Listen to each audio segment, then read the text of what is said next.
YSR Congress party STCL రాష్ట్ర కార్యదర్శిగా పనిచేస్తూ ఉన్నాను. మరొక్కసారి మీడియా మిత్రులందరికీ కూడా హృదయపూర్వకంగా నమస్కారం తెలియపరచుకుంటా ఉన్నా. ఈరోజు వైఎస్ఆర్ కాంగ్రెస్ పార్టీ ఎస్టీసీఎల్ రాష్ట్ర కార్యదర్శిగా విజయవాడ ప్రెస్ క్లబ్లో ప్రెస్ మీట్ పెట్టడం జరిగింది.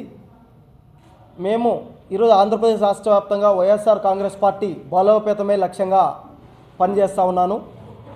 జగనన్న నాయకత్వాన్ని ఆంధ్రప్రదేశ్ రాష్ట్రంలో ఉన్నటువంటి గిరిజనులందరినీ చైతన్యం చేసి పెద్ద ఎత్తున అటు చిత్తూరు నుంచి శ్రీకాకుళం వరకు ఆదివాసీ ఏరియాలలో, గిరిజన తండాలలో, గిరిజన కాలనీలలో, ఆదివాసీ గూడాలలో, బంజారా తండాలలో జగనన్న నాయకత్వాన్ని బలపరచడమే లక్ష్యంగా నేను పనిచేస్తూ ఉన్నాను.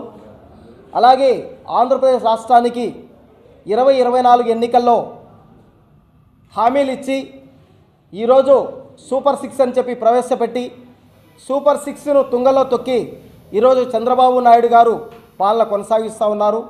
ముఖ్యమంత్రి గారు ఆనాడు ఎన్నికల మేనిఫెస్టోలో ఆంధ్రప్రదేశ్ రాష్ట్రంలో ఉన్నటువంటి ప్రధానంగా 1 కోటి మంది నిరుద్యోగ యువతకు ప్రతి నెల నిరుద్యోగ భృతి 3,000 రూపాయలు ఇస్తానని అన్న మాట వాస్తవమా కాదా అని చెప్పి నేను అడుగుతా ఉన్నాను.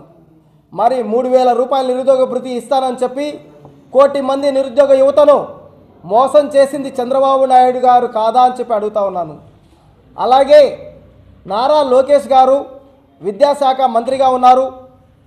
ప్రతి సంవత్సరం 1వ తారీఖున జాబ్ క్యాలెండర్ రిలీజ్ చేస్తానని చెప్పి ఆంధ్రప్రదేశ్ రాష్ట్రంలో ఉన్నటువంటి యువతకు మీరు ఏం సమాధానం చెప్తారని చెప్పి నేను అడుగుతా ఉన్నాను.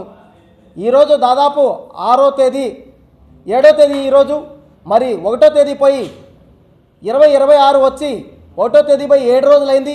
మరి జాబ్ క్యాలెండర్ ఇప్పటి వరకు నారా లోకేష్ గారు రిలీజ్ చేయలేదు. అలాగే పవన్ కళ్యాణ్ గారు డిప్యూటీ సీఎం గారు ముఖ్యమంత్రి డిప్యూటీ సీఎం అయిన తర్వాత మా ఆదివాసీ ప్రాంతాలలో పర్యటించారు. పార్వతీపురం జిల్లా, మన్నెం జిల్లా, అల్లూరి సీతారామరాజు జిల్లాలో పర్యటించారు. అక్కడ పర్యటించి గిరిజనులకు నేను అండగా ఉంటాను, ఆదివాసీ బిడ్డలకు ఏ అవసరమైనా నేను ఉన్నానని చెప్పి ఆ రోజు మాట ఇచ్చారు. పర్యటించి ఫోజులు ఇచ్చి వచ్చేసారే తప్ప ఈనాటి వరకు ఆదివాసీ బిడ్డలకు ఏం చేశారు పవన్ కళ్యాణ్ గారు అని చెప్పి నేను అడుగుతా ఉన్నాను. ఆదివాసీ ప్రాంతాల్లో మంచినీరు లేదు, సరైనటువంటి విద్యుత్ సౌకర్యం లేదు, సరైనటువంటి రోడ్లు లేవు, ఎక్కడ చూసినా విష జ్వరాలు ప్రబలుతూ ఉన్నాయి. నిన్నగాక మొన్న చూసినట్లయితే పార్వతీపురం, అల్లూరి సీతారామరాజు జిల్లా, మన్నెం జిల్లాలో దాదాపు కొన్ని వందల మంది విద్యార్థులకు వాంతులు విరేచనాలు అయినాయి. దీనికి కారకులు ఎవరు అని చెప్పి నేను ప్రశ్నిస్తూ ఉన్నాను. అంతేకాదు మన మహిళలకి ఆనాడు 2024 ఎన్నికల హామీలో ఆంధ్రప్రదేశ్ రాష్ట్రంలో ఉన్నటువంటి ప్రతి ఆడబిడ్డకి 1,500 రూపాయలు ఇస్తానని చెప్పినటువంటి మాట వాస్తవమా కాదా? మరి ఆ హామీ ఏమైందని చెప్పి నేను ప్రశ్నిస్తూ ఉన్నాను చంద్రబాబు గారిని. మరి ఇప్పటికి 2 సంవత్సరాలు కావస్తూ ఉంది తెలుగుదేశం ప్రభుత్వం, కూటమి ప్రభుత్వం అధికారంలో ఉండి. మరి మహిళల పరిస్థితి ఏంది, నిరుద్యోగుల పరిస్థితి ఏంది? మరి రాయలసీమ ప్రాంతానికి రాయలసీమ లిఫ్ట్ ఇరిగేషన్ అనేది చాలా అవసరమైన ప్రాజెక్టు. మరి ఆ ప్రాజెక్టు పరిస్థితి ఏంటి అని చెప్పి నేను అడుగుతా ఉన్నాను. అంటే రాయలసీమ ప్రాంతంలో ఉన్నటువంటి రైతులు బాగుపడడం మీకు ఇష్టం లేదా? రైతాంగం చల్లగా ఉండడం మీకు ఇష్టం లేదా?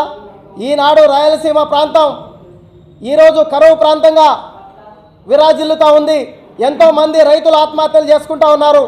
మరి వాళ్ళకి భరోసా కల్పించాల్సినటువంటి బాధ్యత చంద్రబాబు గారి ప్రభుత్వం పైన ఉందా లేదని చెప్పి నేను అడుగుతా ఉన్నాను.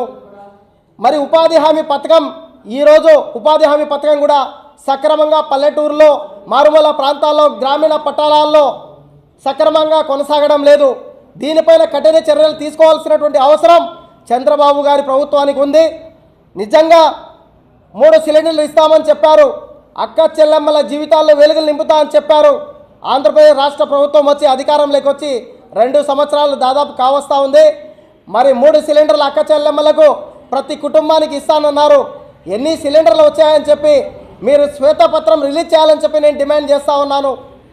అంతేకాదు ఈరోజు ఎక్కడ చూసినా అక్రమ కేసులు బనాయిస్తూ ఉన్నారు.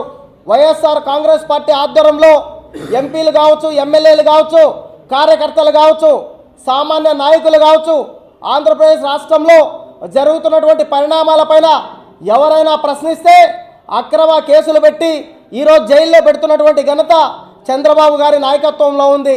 మరి మేము ఒకటే చెప్తా ఉన్నాం, ఆంధ్రప్రదేశ్ రాష్ట్రాన్ని కాపాడాల్సినటువంటి బాధ్యత కూటమి ప్రభుత్వం పైన ఉంది.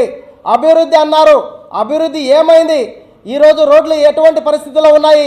మరి ఈరోజు మారుమూల ప్రాంతాల్లో, పట్టణ ప్రాంతాల్లో ఆంధ్రప్రదేశ్ రాష్ట్ర వ్యాప్తంగా నిజంగా చెప్పాలంటే రైతులు చాలా ఇబ్బంది పడుతూ ఉన్నారు, యువత చాలా ఇబ్బంది పడుతూ ఉన్నారు, మహిళలు ఇబ్బంది పడుతూ ఉన్నారు.